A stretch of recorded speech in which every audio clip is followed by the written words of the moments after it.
Homing bracket! Candyman is a 2021 horror film that is directed by Nia DaCosta. I have actually, unfortunately, not seen any of her work. I believe this is her sophomore film. And then she also wrote this film with Jordan Peele. Jordan Peele, obviously, is the director and writer of Get Out and Us. This is a film that I wasn't too excited for going into it, truth be told. I remember seeing the trailer and thinking to myself, I don't really know what Candyman is. But I then looked it up and saw that obviously there was an original Candyman that came out in 1992. So I decided I would check it out. I checked it out a week before this Candyman, the 2021, came out, and I actually thought it was solid. I enjoyed it quite a bit, especially the ending of that film. So I was somewhat excited, and then I also saw the critical reception of this film, and I was like, yo, this movie might be good. I don't know. Let's go into it with an open mind, though. Right from the beginning, I could tell I was in good hands. This is a film that is very special. It is top-notch filmmaking. It is one of the best films of 2021 that I've seen. Now, keep in mind, I'm filming this on August 30th of 2021, so there's still 4 more months of the year, so that could change. But for now, I will say that I saw this movie twice. I saw it last Thursday, and then I saw it Sunday, which was, obviously yesterday, because I'm filming this on a Monday. And I have to say, the second viewing was even better. I wasn't sure if it was going to be the type of situation where maybe it was a lesser version of the film when I watched it a second time.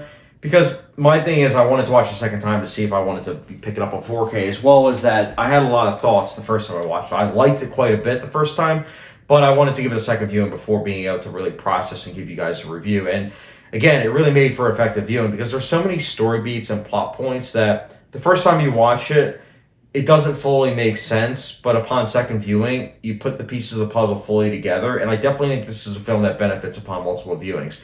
I'm looking forward to give it many more viewings, but even if you are someone that, doesn't really like the plot and everything, I can guarantee you that you'll appreciate the filmmaking because the filmmaking is outstanding. The cinematography is some of the best of the year. I'm not even kidding. A lot of long takes, the lighting, the dark color grading, I really dug it. And I also just loved the zoom-in shots, the zoom-out shots. These are shots that really aren't utilized these days, especially in horror films. Even though years ago in the 70s and 80s, zoom-in shots and zoom-out shots were heavily used in horror films. So I do miss them. And honestly, it wasn't even just a nostalgia-based thing. I think that it was well realized with when they decided to have the zoom-in shots and the zoom-out shots. So I liked that. And also the long takes, as I mentioned, was also quite effective. Loved the score. The score was something that surprised me because I did see it was a composer that I didn't really notice. Like, I wasn't familiar with this composer. And right from the beginning, I was like, yeah, this composer is very talented. I hope that they get a lot of work because the main theme in particular really sets the tone for the film. The tone's very serious, whilst at the same time does give us as the audience some, upbeat humor at times. And, when you're dealing with a horror film that does have a little bit of humor, that humor, if you're having a little bit of it, you better make sure that it works. And in this case, the film definitely has it where it works quite a bit, honestly. The dialogue kept me engaged. There were some times, I will say that in terms of negatives, there were some times where the dialogue did feel a bit on the nose. And I will say that the themes and messages I personally thought were really good and very well handled. But that being said, I do know that we live in a culture where, unfortunately, there are people that aren't really going to be accepting of these themes and messages. And I think that that's a shame because these are themes and messages that are very important. I mean, this is a film that is dealing with them in a very interesting way, I think personally. And they really hit it home, too, with the ending, which, by the way, the ending I think is excellent. I really liked it, especially upon second viewing.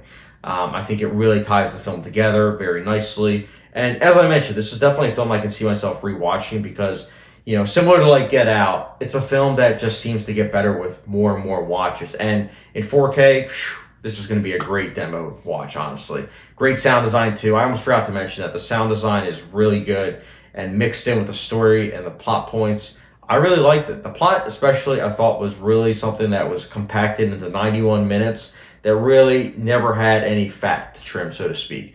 It kept it going. It was a really good pacing. I really liked this film. Now, as I mentioned, in terms of negatives, some of the dialogue, does feel a bit on the nose.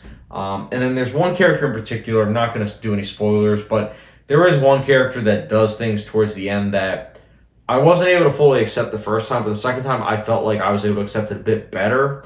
But that character, again, no spoilers, but that character also has like a monologue that I wasn't 100% on board for because it felt like a typical villain type of performance. But Besides that, I really like this film. Again, it's a very effective film. It gets its themes and messages home. It's got great filmmaking. The entertainment value and rewatchability value is definitely there. And Candyman, for me personally, I am actually going to be giving a 4.25 to 5-star rating, which, if it was like a hot sauce rating, it's a good old Louisiana Pure Crystal hot sauce. So yeah, I liked this film quite a bit. But guys, Candyman, what did you think about it? Did you like it? Did you not? Leave me in the comment section down below. And also, how does it compare to the original Candyman? I honestly can't lie. Watching the 2021 film makes me want to rewatch the original because I feel like this sequel honestly enhances the original. Not even kidding. So, that being said, again, let me know your thoughts in the comment section below, guys. And as always, with the subscription, notification bell, and all that. Catch you guys later.